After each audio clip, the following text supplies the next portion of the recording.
of Tammy Winchell, who died as part of our emergency services, giving service to people. Mr. Speaker, many people welcomed the powerful points the Prime Minister made when she was first appointed about burning injustices in Britain. Does she agree with me that access to justice is vital in order to tackle burning injustices? Prime Minister. Can I say to the right honourable gentleman that there are many burning injustices that can be tackled in a variety of ways, and that is the action that I have taken, not just as Prime Minister but also as Home Secretary.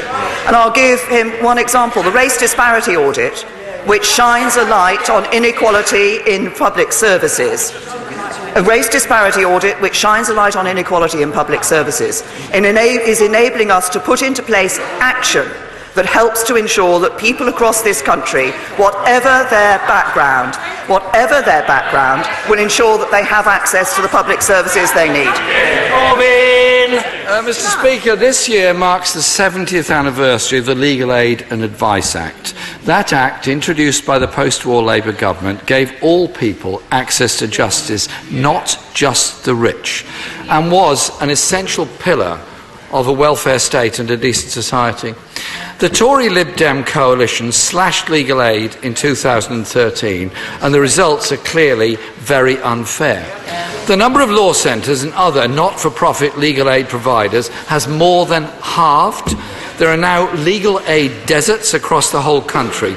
Does the Prime Minister think that has helped or hindered the fight against burning injustices? Prime Minister.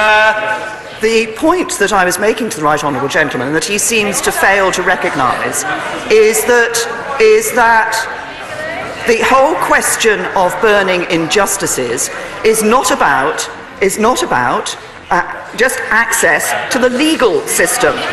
The question of dealing with burning, it's all very well members of the opposition benches from shouting about this. If the Labour Party actually really cared about burning injustices, they'd have done a darn sight more when they were in power to deal with them.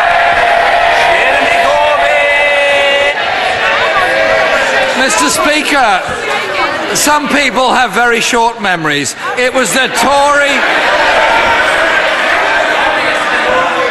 It's all right, it's okay.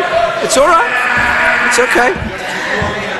The Tory Lib Dem coalition cut legal aid, but also brought in fees for employment tribunals. The then Minister for Employment Relations, the Honourable Member for East Dunbartonshire, piloted that through the House.